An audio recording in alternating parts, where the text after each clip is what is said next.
Dana White has come out and said that, yes, I believe he said it appears to be quite obvious that Nick Diaz versus George Masvidal isn't going to happen. Well, that was a blow for me. I liked that fight. I liked that matchup. I liked the return of Nick Diaz. I liked the whole thing. And Dana actually said, look, I don't think you have to do any further investigation than just going to Nick Diaz's Instagram account. It's very clear that he's not training for a fight. I haven't done that level of research. I have not gone to Nick's Instagram account. I don't know what's on there. But I'm going to expect that what's not on there is Nick in a gym with a mouthpiece and gloves on his hand. So apparently we're not going to get that contest, but we are able to look ahead in the very immediate future to Fedor versus Ryan Bader and the crowning of a heavyweight champion, and also Cejudo versus Dillashaw, which I happen to personally like, and I also like the direction that is going in, which is straight venom by both guys. That fight is compelling to me for many reasons. And I haven't had a fight in the 125-pound division that I was compelled to in a while. In hindsight, Henry Cejudo versus Mighty Mouse was incredible. But that was in hindsight. I didn't get the anticipation going in. I'm more of an anticipation guy. I've seen enough cage fights in my day. There used to be an allure to that. Two guys going in there into a cage, there was a major allure to that. To the point that if I would go and watch a mixed martial arts event that was not in a cage, if it was in a ring, it lessened the visual appeal for me. But over time, and with it as inundated, or as I hear some people call it saturated, I disagree with that word, but with as much as we are treated to MMA as fans here today in 2019, I need a storyline. I need to know why I'm watching. So I love the Cejudo-Demetrius fight, but I didn't know going into that fight that I was going to love it. I'd already seen it, and it wasn't all that competitive. I didn't think Henry had a chance. Had I known he had a chance, I would have liked the story more. But where I'm going with this as it goes to this fight, these guys are doing everything right, and this is very real. And I could just tell you, I was privileged to see this fight start to form. And Errol and I were doing a same exact circumstance as what we just dealt with in the John Jones situation, except instead of them being at the Forum and Errol and I being in the LA studio of ESPN, we were in the studio, but they were at the Staples Center. To put that into geographical terms for you, they're side by side. So these guys fought. They walked over to the studio. We had them in person. And we started with Henry. So when Henry gets done with his interview and he gets up to leave, Dillashaw's coming through the door. Well, the ESPN studio is not designed to have two trained killers engage one another organically.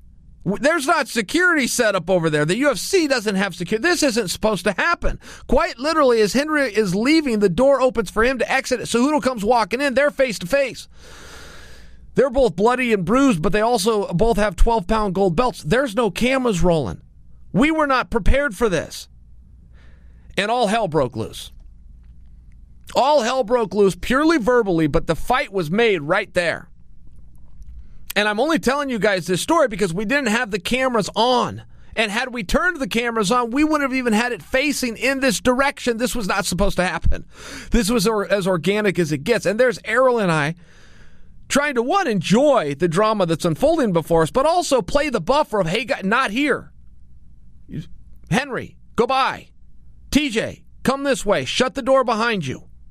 This is not happening right here. This is not what we do. This is absolutely not what we do in the studio at ESPN. So that was just a great moment, though. It was a great moment, but it wasn't captured. You guys will never get to see it. That's why I tell you about it, because now some things are starting to get captured. And they're starting to be very fun. So Cejudo's coming at Henry hard. Henry's coming back. Now, here's what I like. Okay, the storyline, great. Love that. But from a physical standpoint, Henry Cejudo is the best wrestler. He is the best amateur wrestler in mixed martial arts.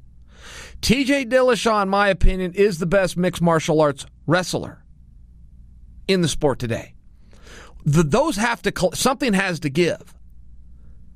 Yoel Romero will tell you that Henry Cejudo is the best wrestler in MMA. Daniel Cormier will tell you that Henry Cejudo is the best, most decorated wrestler in MMA. I will tell you Henry Cejudo is the most decorated wrestler in MMA. But I will also tell you, I believe TJ Dillashaw to be the best MMA wrestler in the sport. I don't know if I'm right. That's just my opinion. I don't know if I'm right. TJ comes in at different angles. He has different setups. He is doing techniques that you would never see in an amateur wrestling match. But you can see them because of the posture in MMA. And what I'm talking about that is they're both standing up and down. Very first thing two wrestlers do before the match even starts, before the referee even blows the whistle, is they bend their knees. The posture in amateur wrestling is so much different. So the techniques that you can do are more limited. TJ Dillashaw has found a way to double-cross a system. He's bringing his own techniques in that people have never seen before. The innovative ones, the great ones in the sport. John Jones would fall into that category. He is so innovative, so dynamic, so unpredictable because he's making up moves. When you make up your own skills that aren't out of the box, that no one's ever done before, that means no one's ever seen it before. As no one's ever seen it before, they don't have a defense to it. The defense isn't created, which is what makes it innovative and what makes it effective. I offer to you, and I don't know if you guys are able to see this, TJ Dillashaw has found a way to do that with wrestling. The same way as George St. Pierre could come out and out-wrestle everybody in the sport because of George's setups. George was a setup guy. George's technique had been done a million times. His setups is what got him over the hump. TJ Dillashaw is doing attacks that have never been done before.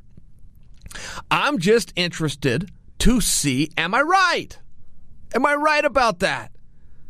Henry Cejudo laughs when I say that. He thinks I'm out of my mind. I might be. But this is what I'm seeing from my living room watching them fight.